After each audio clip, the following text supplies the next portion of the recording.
Now that we have our diagnostic tools, we can actually get to sharpening. Sharpening is simple, but not easy. It's only 2 steps. Step 1 is to make your burr, and step 2 is to remove your burr. In step 1, we're going to use an abrasive material to reach our apex. Once we've reached our apex by removing steel, that steel is going to curl over and create our burr. In our second step, we're going to use our leather strop to remove that burr, revealing our very sharp edge.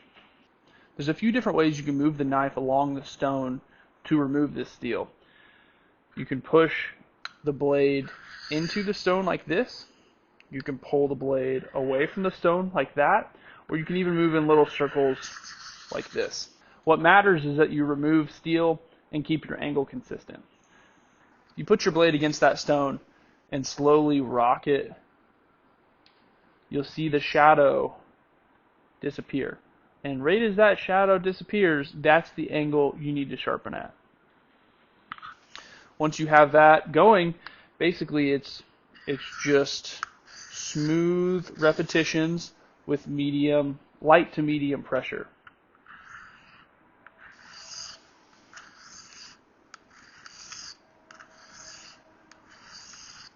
As you can see, I'm actually working the edge in 2 sections. I start at the tip, then go about towards the center of the blade, then start at the base of the edge, and go towards about the center of the blade.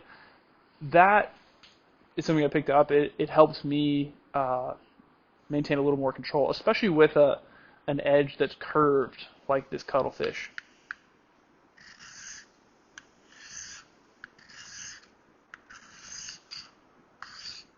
I like to pull the edge as opposed to push the edge into the stone.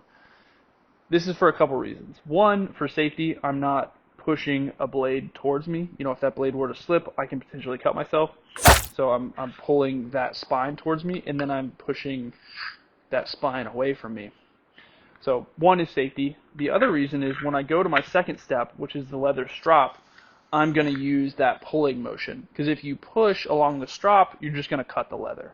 So this way I only have to memorize one way of doing it. So I can get really good at holding that angle consistent this one way, and it works for both my diamond stone and my strop.